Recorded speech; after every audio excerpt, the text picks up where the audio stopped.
A polícia do Rio Grande do Sul tenta descobrir a identidade de 2 crianças que foram sacrificadas no ritual satânico. 3 suspeitos foram presos. O templo satânico funciona nesta casa, em um bairro afastado de Gravataí, na Grande Porto Alegre. O portão segue fechado desde que o suposto líder da seita foi preso na semana passada. A única movimentação é da responsável por tratar os cachorros, que não quis comentar o caso. A principal linha de investigação aponta que o bruxo preso é suspeito de sacrificar 2 crianças dentro do templo. 2 homens encomendaram um ritual macabro e pagaram R$25 mil pelos sacrifícios. Eles também estão detidos. As identidades não foram reveladas. 2 mortes, na verdade, cruéis aqui de 2 crianças inocentes, num ritual satânico aí, em busca de uma dita prosperidade econômica em uma determinada família de Novo Hamburgo. A suspeita da polícia é de que os corpos encontrados esquartejados em Novo Hamburgo em setembro do ano passado sejam das crianças sacrificadas. A perícia revelou que as vítimas eram 2 irmãos, um menino e uma menina.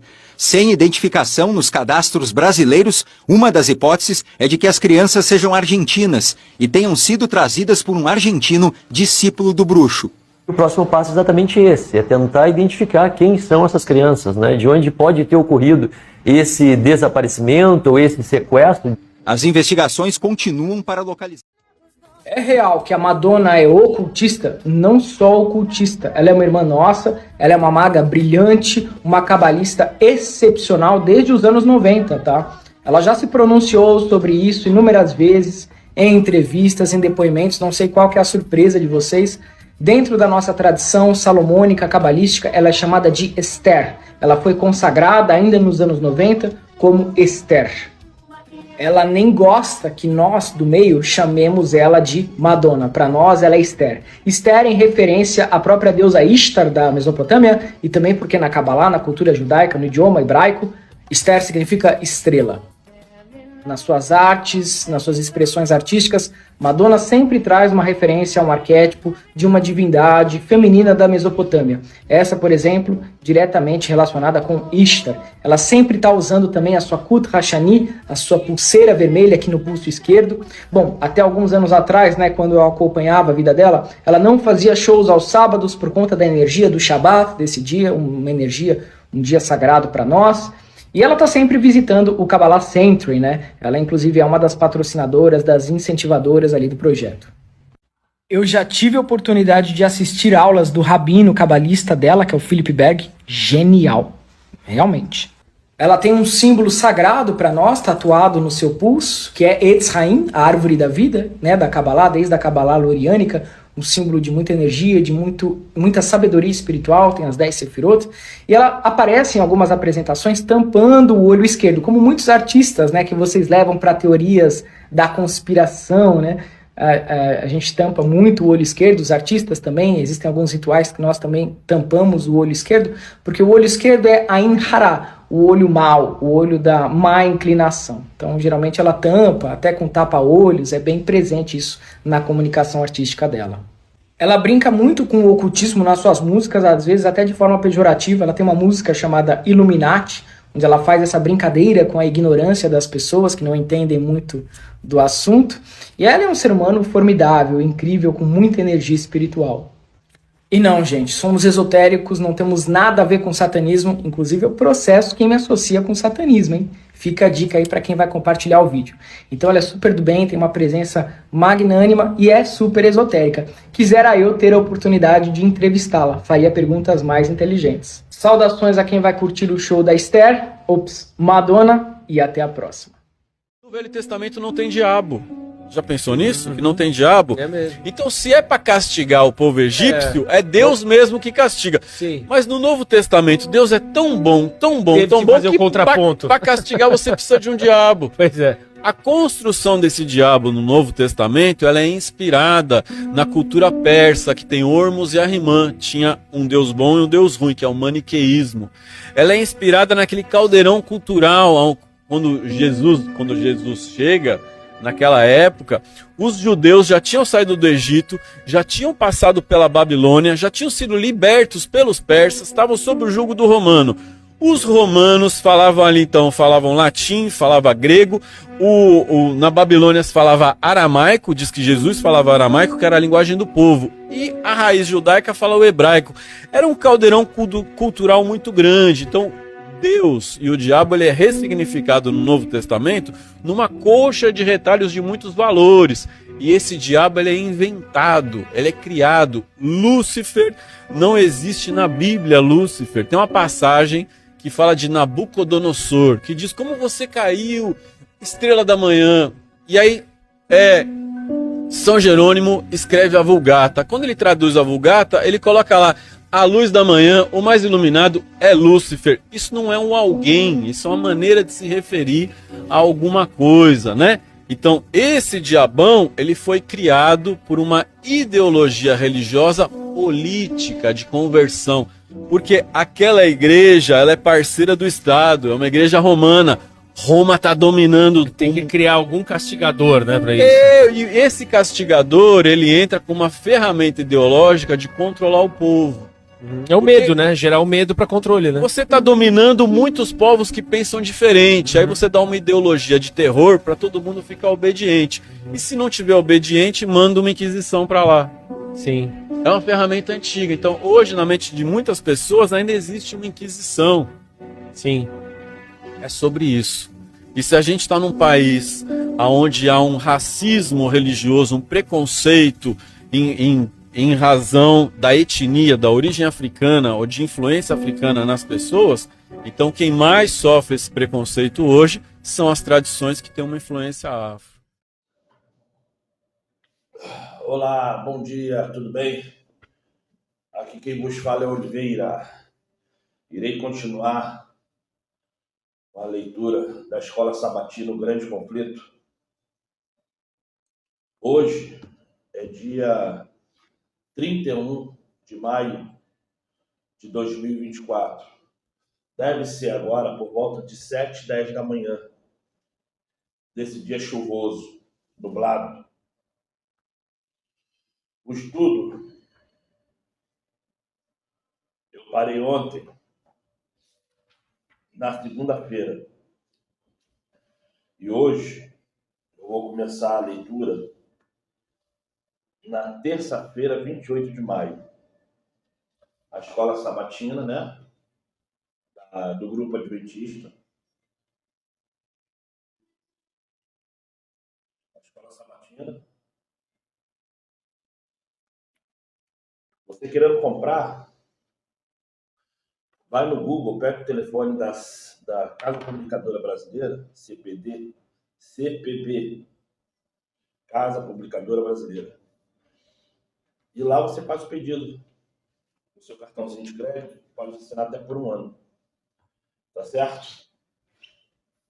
Ou procure uma igreja adventista perto da sua casa aí e vocês podem pedir a ele o livro. E se eles estiverem lá, eles te dão também a Escola Sabatina. É difícil de ter. É quase impossível, mas vai que tem. Ainda mais essa aqui que já está chegando no final. Mas vamos lá. Vou começar a leitura. Essa leitura aqui, ela está alicerçada no livro de Oséias. No livro de Oséias, capítulo 4. Deixa eu só achar aqui. Oséias, capítulo 4. E está escrito assim em Oséias, capítulo 4.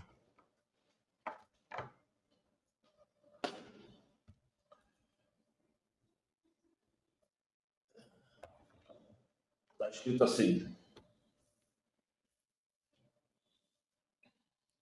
ouve a palavra do Criador, vós, filhos de Israel, porque o Senhor tem uma contenda com os habitantes da terra, porque na terra não há verdade, nem benignidade, nem conhecimento do Criador. Isso é o que está aqui falando em Oséias, capítulo 4. Então a página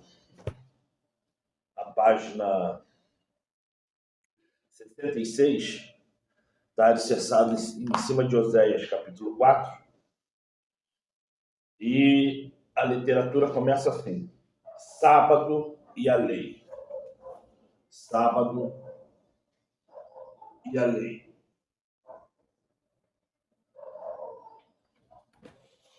Sábado e a lei. Pergunta número 4. Qual é a relação entre a criação, o sábado e a lei do Criador?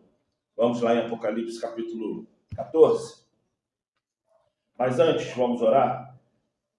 Eu geralmente oro antes de começar o vídeo, mas para não parecer que é uma coisa carnal, a partir de agora eu vou orar, tá bom?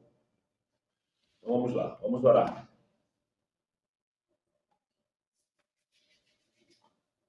Amado Pai, através de Salvador, pedimos agora, em alto som, que venha perdoar todo pecado que cometemos contra Ti e ao próximo.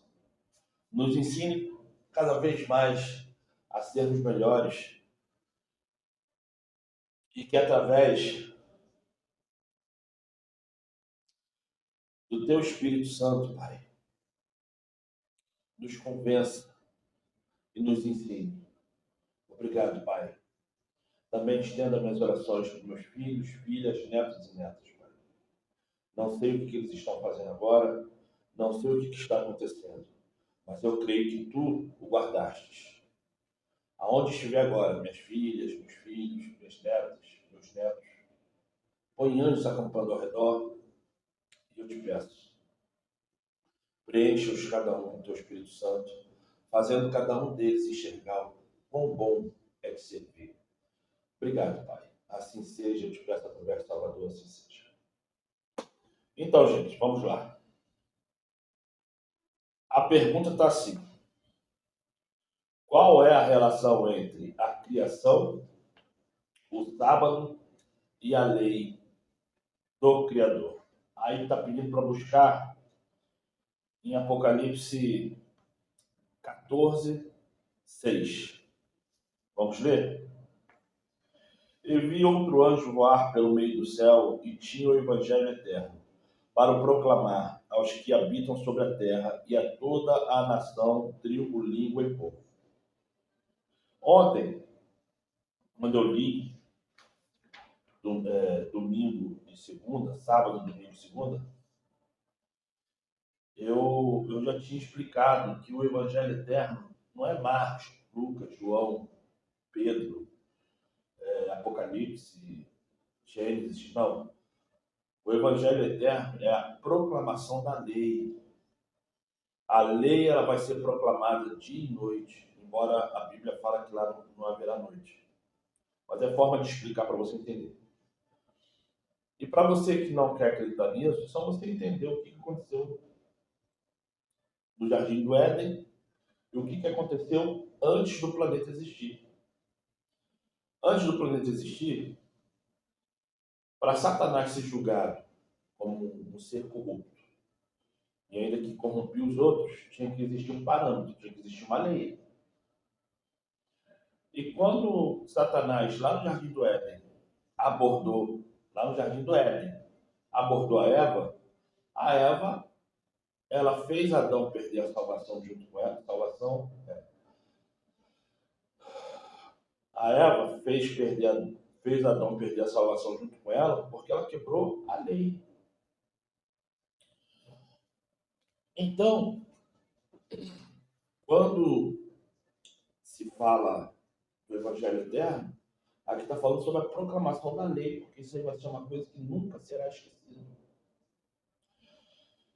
Que todos aqueles que são salvos têm a lei na sua mente, na tábua do seu coração, que significa mente. Então, eu estou de novo explicando isso, que o Evangelho Eterno nada mais é do que a própria lei, e não é esse negócio de Marcos, Lucas, Mateus, João, Tessalonicenses, Oséias, Salmos, não é nada disso. É a lei. A proclamação do eterno Evangelho é a lei. É a lei do que o pecado causou, que foi a co-eternidade de Cristo. Isso é, o Salvador, até o dia que ele foi gerado em Maria, ele era eterno. O Salvador, até o dia que ele foi posto na cruz, ele era eterno. Mas a partir do momento que ele foi à cruz e morreu, ele deixou de ser eterno. Ele passou a ser coeterno. Então, quando você vê as coisas absurdas que o Salvador teve que passar por minha causa, por sua causa, você fica assim, ó, porque ele deixou de ser eterno. Ele experimentou aquilo que ele não tinha culpa, que é a morte. O tempo passou a existir, a morte passou a existir por causa do pecado.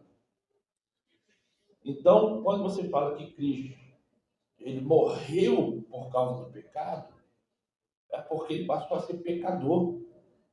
Porque só morre e só vive nesse relógio, nesse tempo, quem é pecador. Todos que não são pecadores são eternos. Os anjos são eternos. O Criador é eterno. Os 144 mil serão eternos, porque nenhum deles conhecerão a morte. Mas todo aquele que for pecador conhecerá a morte, porque a morte é algo dado a quem tem pecado.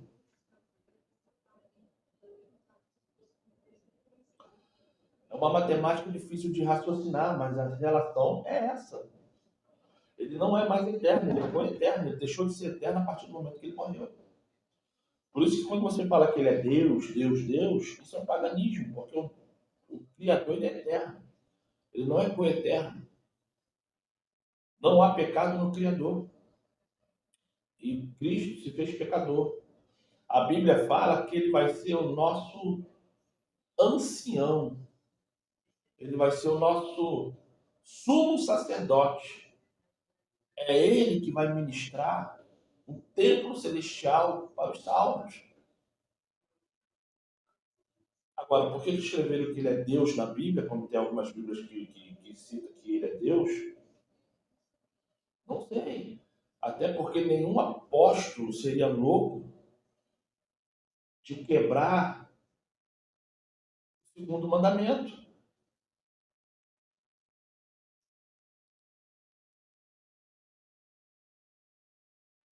Mas essa é uma outra conversa, tá certo? Vamos também em Apocalipse 4. Apocalipse 4.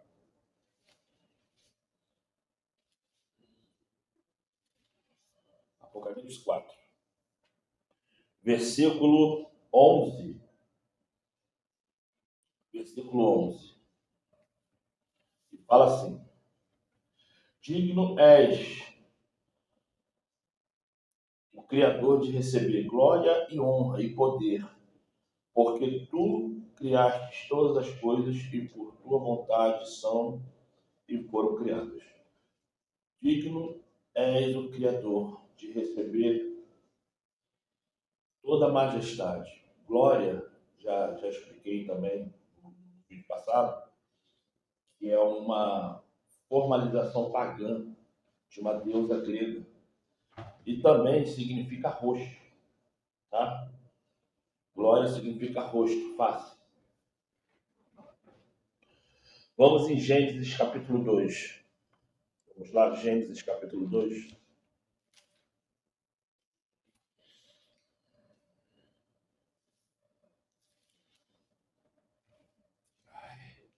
Estou passando mal. Orem por mim, gente. Gênesis capítulo 2, versículo 1 ao 3. Aqui está falando sobre o sétimo dia, mas vamos lá. Gênesis capítulo 2, versículo 1 ao 3. Assim os céus, a terra e todo o seu exército foram acabados. E havendo o Criador acabado no dia sétimo a obra que fizera, descansou no sétimo dia de toda a sua obra que tinha feito. E abençoou o Criador o dia sétimo e o santificou, porque nele descansou de toda a sua obra que o Criador criara e fizera. Êxodo capítulo 20, versículo 8, também é sobre a lei.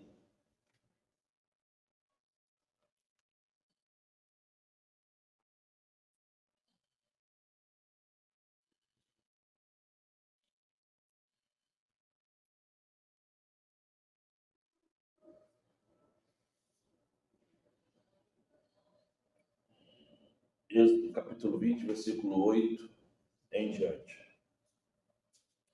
Lembra-te do dia 7º para o santificar.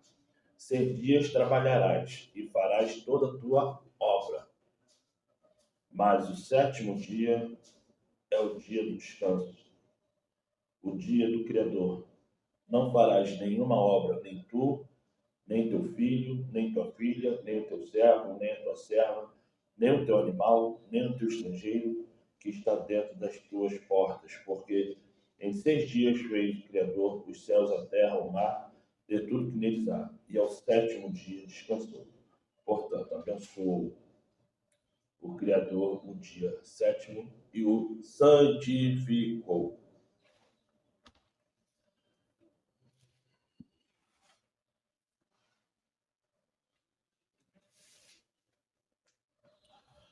A criação fala do nosso valor aos olhos do Criador. Não estamos sozinhos. No universo, o enredo científico comum da origem da vida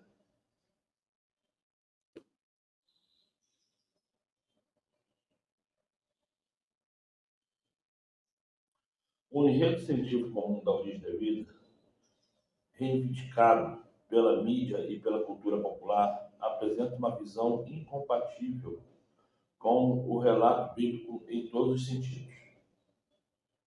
Estamos aqui porque o Salvador nos criou. Olha,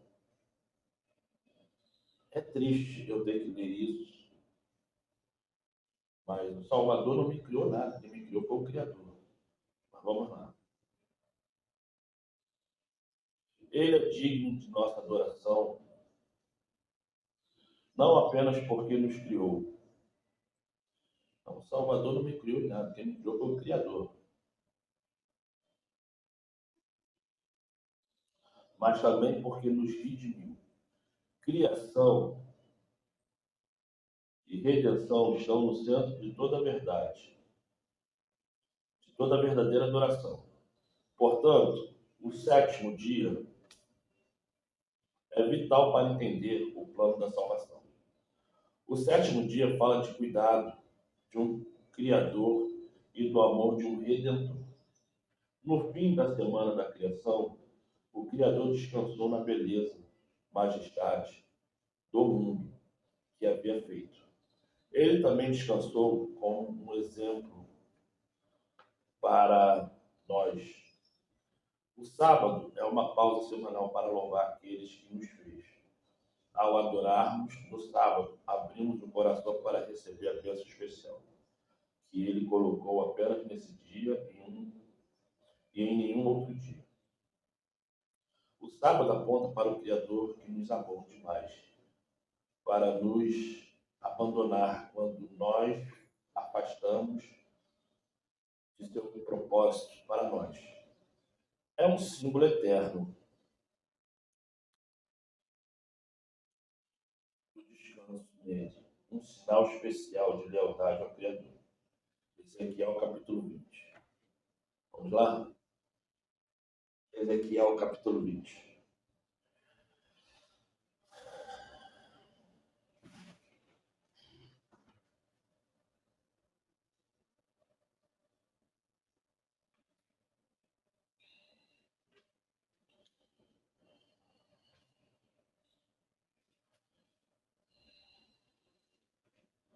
Ezequiel capítulo 20.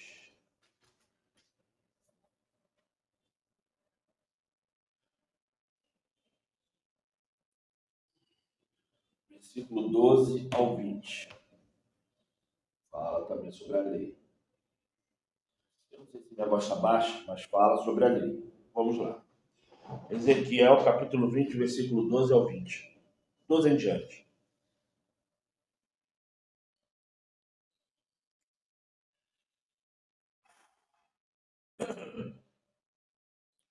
E também lhe dei os meus sábados para que servissem de sinal entre mim e eles, para que soubessem que eu sou o Criador que os santifica. Mas a casa de Ardim se rebelou contra mim. Pronto. Mas a casa de Ar se rebelou contra mim no deserto, não andando nos meus estatutos e rejeitando os meus juízos, os quais, cumprindo-os, um homem viverá por eles. E profanaram grandemente o meu sétimo dia. E eu disse que derramaria sobre eles o meu furor no deserto para os consumir. O que fiz, porém, foi por amor do meu nome, para que não fosse profanado diante dos olhos dos gentios, perante a vista dos quais os fiz sair. E contudo, eu levantei a minha mão para eles no deserto, para não os deixar entrar na terra que lhes tinha dado, a qual mana leite e mel, e é a glória de todas as terras. Por quê? Porque rejeitaram os meus juízos e não andaram nos meus estatutos, e profanaram os meus sábados, porque o seu coração andava após os seus ídolos. Não obstante, o meu olho lhes perdoou, e eu não os destruí, nem os consumi no deserto. Mas disse eu a seus filhos: no deserto não andei nos estatutos dos vossos pais, nem guardei os seus juízos, nem vos contamineis com os seus ídolos. Eu sou o Criador. Andai nos meus estatutos, e guardai os meus juízos, e executai-os, e santificai os meus sábados, e santificai o sétimo dia, e servirão de sinal entre eu e vós, para que saibais que eu sou o que sou.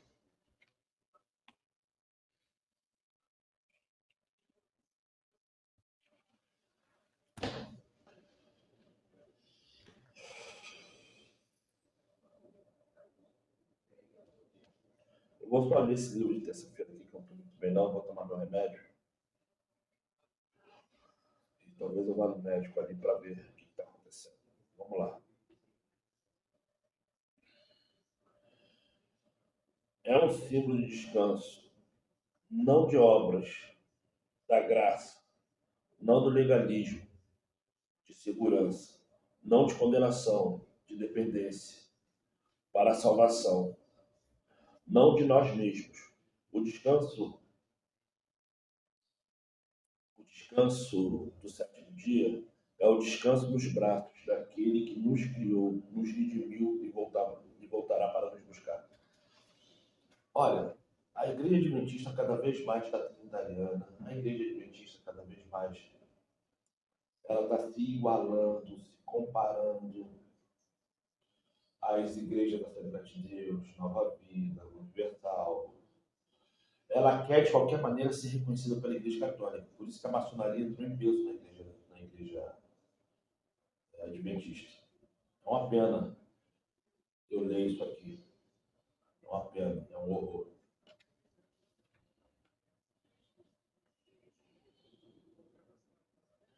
A mensagem do Criador para o mundo no tempo do fim, apresentada em Apocalipse 14, chama as pessoas a descansar em seu amor e cuidado. A cada sétimo dia, chama-nos a lembrar-nos daquele que nos criou e dar-lhe glória. Eu também não gosto de falar glória. A guarda do sétimo dia também é um elo entre a perfeição do Éden e a glória dos novos céus e da nova terra. Isso nos lembra que um dia os esplendores do Éden serão restaurados. Os adventistas têm sido acusados de legalismo por causa da guarda do sábado. Sendo que o sábado, simbólico da redenção e justificação pela fé, porque as pessoas pensam que estamos tentando forçar a entrada no céu em razão da observância do mandamento. Vamos lá. Eu não sei se eu vou fazer hoje outro vídeo, porque realmente estou passando mal. Mas deixa eu fazer uma explicação aqui sobre essa questão do sábado. Do sétimo dia, né? Sábado significa dia de Saturno. Então é Shabá, ou Shabbat. Eu não sei falar porque eu falo Shabá. Mas se for Shabbat, ou Sol, ou o Sol for diferente, porque eu não sei falar. Não sei falar hebraico, não sei falar aramaico. Eu sei muito mal falar português. Mas vamos lá. O dia de descanso, ele é bastante simples. O dia de descanso, ele vai ser introduzido novamente no mundo. Isso é bíblico. Está na Bíblia. Sendo que, o que acontece? Como a lei ela vai ser de novo relembrada a todos, e todos terão reconhecimento da lei, aceitando a lei ou não, isso é claro. Agora, por que a igreja adventista ela quer de qualquer maneira ser posta igual às outras, eu não sei. Já é trinitariana há anos. Agora está falando que Jesus é Deus. Agora está falando que Jesus fez o próprio nome. Agora tá... Então ela está com paganismo igual às outras.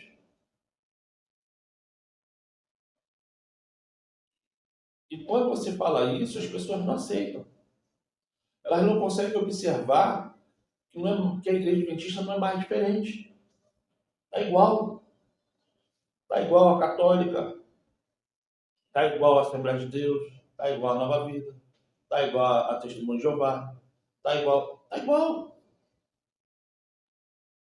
A única diferença é que ainda prega o sábado. A única diferença é que ainda faz as pessoas lembrarem da lei. É só isso. Mas o resto está tudo igual.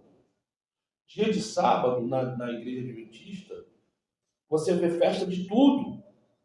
Um dia que era só para estudo, já que a igreja não abre dia nenhum da semana,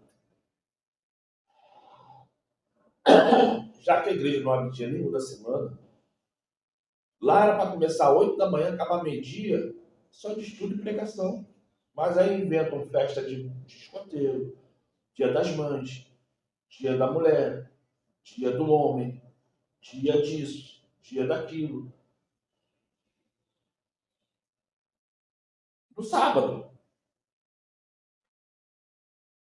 A pessoa já não vai a semana toda na igreja. Aí quando vai no sábado, porque consegue não trabalhar no sábado, por algum motivo, chega lá, é obrigado a ver o quê? Festa. E festa que não tem nada a ver com a Bíblia. Aí você senta no banco, você ri um pouquinho, porque você quer socializar, porque ele tá... tem pessoas que têm um nível de entendimento igual ao seu, mas mesmo assim eu duvido muito. O que eu vejo ali é muito religioso. E o que acontece? Quase não tem estudo. O estudo, eles dão 50 minutos para tu ler. 50 minutos, é só para ler e ler correndo. Se fizer pergunta e tiver resposta, não sai da primeira página. Aí termina 11, 11h20, 11h30, todo mundo vai para casa, acabou. Aí de domingo, tu vai lá domingo à noite, ninguém vai.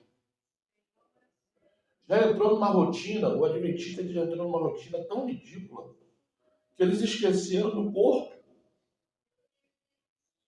Eles esqueceram do simples, que é viver em união com os irmãos. É cada um na sua casa, está bom. Aí sabe o que eu faço? Eu vou para a igreja comum. Aí eu chego lá, vou ter oração, eu só não me pulo. Não sou trinitariano, deixo bem claro para todo mundo, olha, eu não oro, não bato palma, eu não fico levantando e sentando e ajoelhando, eu não fico dando glória, eu não fico gritando, não bato, enfim. Toda igreja que eu vou, as pessoas sabem, eu fico ali, ó.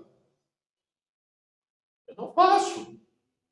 Ah, mas você quer ser diferente? Não, eu não faço, porque não é bíblico. Eu não peço para ninguém me copiar, eu peço para as pessoas estudarem a Bíblia e entenderem o que é certo e o que é errado.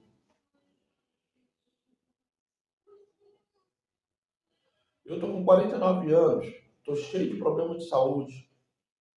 Às vezes eu fico aqui 2, 3 horas para 3, 4 pessoas ver os meus vídeos e não sei nem se ver todo. Mas eu estou aqui, de alguma forma, fazendo vídeo, eu vou numa igreja ali, vou na outra igreja ali, tento pregar alguma coisa, passar mensagem. É pregação de 10 minutos, 15 minutos, quando deixam. Porque muitos já me conhecem, sabem que eu vou falar da lei, sabem que eu vou falar de coisas para ensinar a pessoa que está ali. Muitas vezes eu prego nem a lei.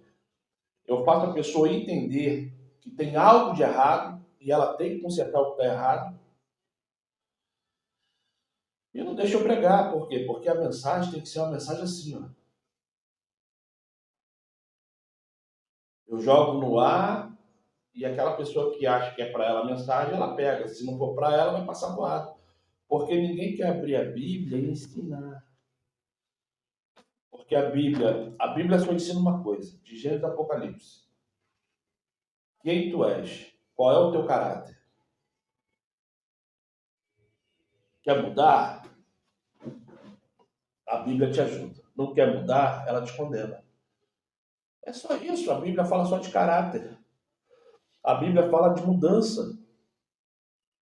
Aquilo que era mal se torna bom.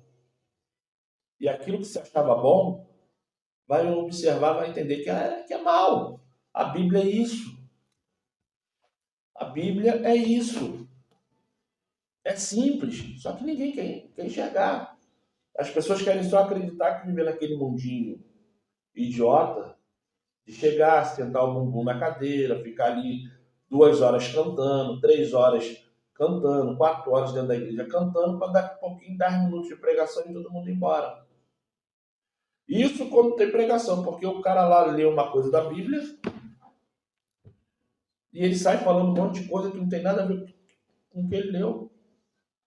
Ele vai falar da vida dele, da vida da esposa, da vida do marido, da vida de um conhecido, que aconteceu isso, que aconteceu aquilo, que aconteceu aquilo outro. E quando você percebe, mas o que isso tem a ver com o que ele leu? Só que ninguém quer saber disso, não. As pessoas querem só uma coisa simples. Viverem a vida da forma que acham correta. Por isso que eu volto a falar de novo. Estudem a Bíblia. Busquem o Espírito Santo. Todas as religiões no mundo, todas, não estou falando só da evangélica não, estou falando de todas. Todas as religiões no mundo são filhas da prostituta. Todas as religiões no mundo estão bêbadas. Não tem nada a oferecer. Se você não buscar na Bíblia a verdade, você não sair da corrupção, Jesus não é Deus. Jesus ele não criou nada. O Espírito Santo não é Deus. O Espírito Santo é o ato pensamento, é o pensamento do Criador em você. Se o Criador ele não põe algo em você, você não consegue fazer nada da sua vida. O Espírito Santo não é uma pessoa. O Espírito Santo não é uma pessoa que faz você de fantoche. Quem te dá qualquer coisa nesse mundo e quem te tira qualquer coisa desse mundo é o Criador. Satanás só pode tocar em você a partir do momento que o Criador autoriza. Por isso que você vê pessoas aí no erro um tempão, no Edir Macedo da vida, no erro um tempão. Mas enquanto ele estiver fazendo a obra,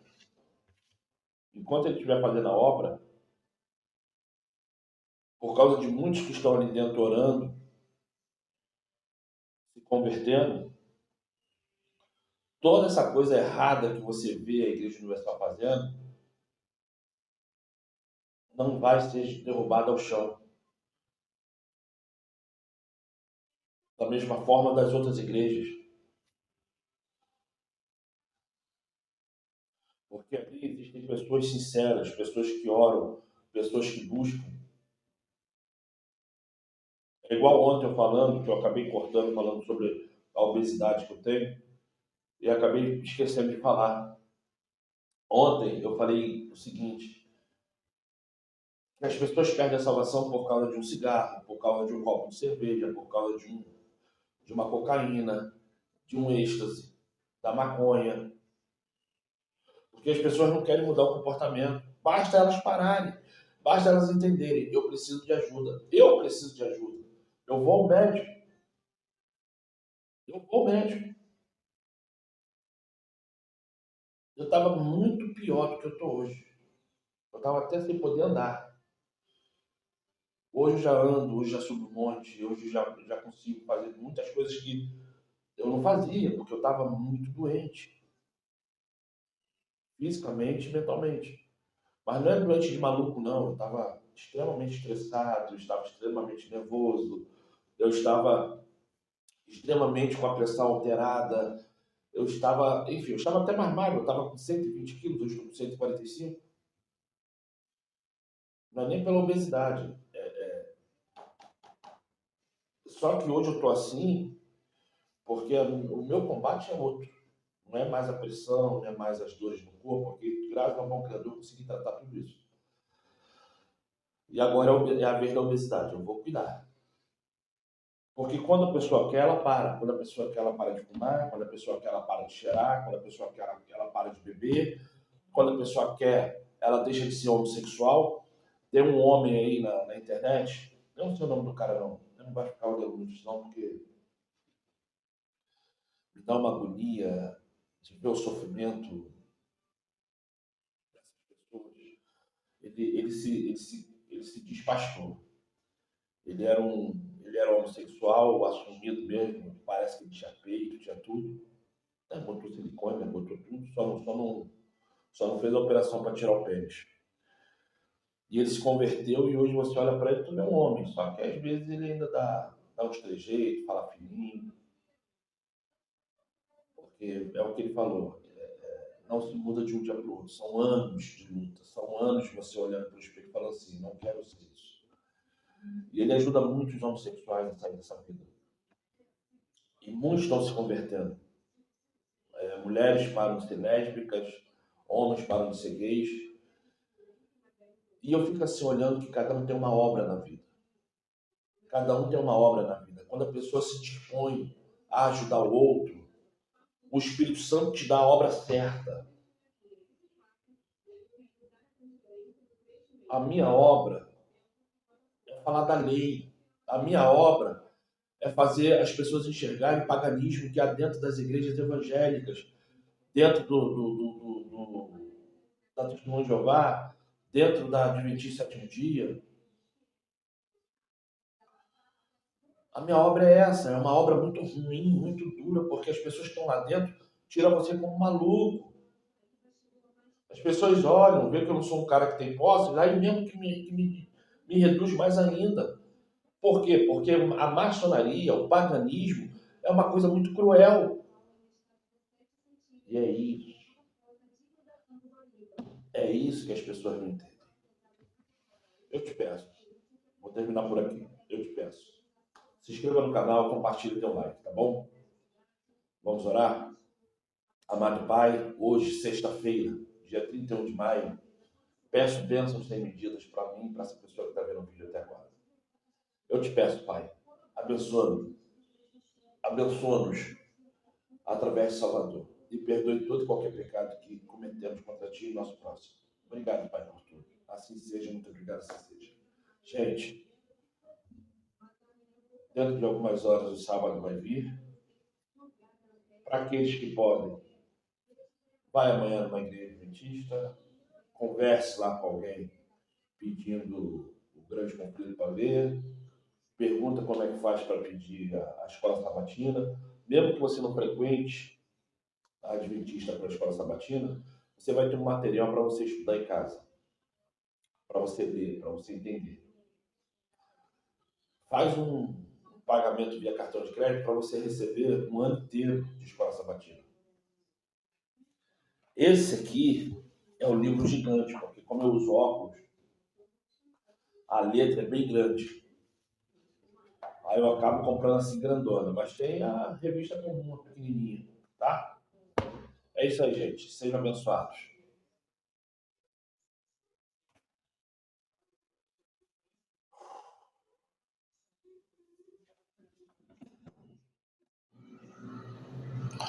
Não permito que a mulher ensine e nem que tenha autoridade sobre o marido, ou em alguns versículos da Bíblia dependendo da tradução, homens.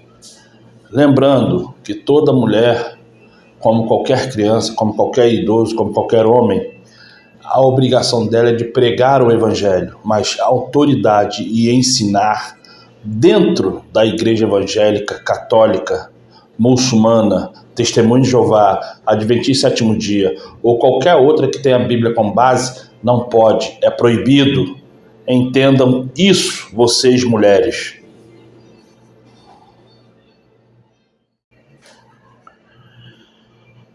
Para que você venha entender o significado de Elohim ou Elohim, tanto no hebraico como no aramaico, significa deuses. Isso é paganismo. Se você ama ao Criador e ama ao Salvador, você tem que aprender e entender o que é paganismo. Deixa de fazer idolatria a Satanás dentro das igrejas, acreditando que está adorando a Cristo. Aprendam.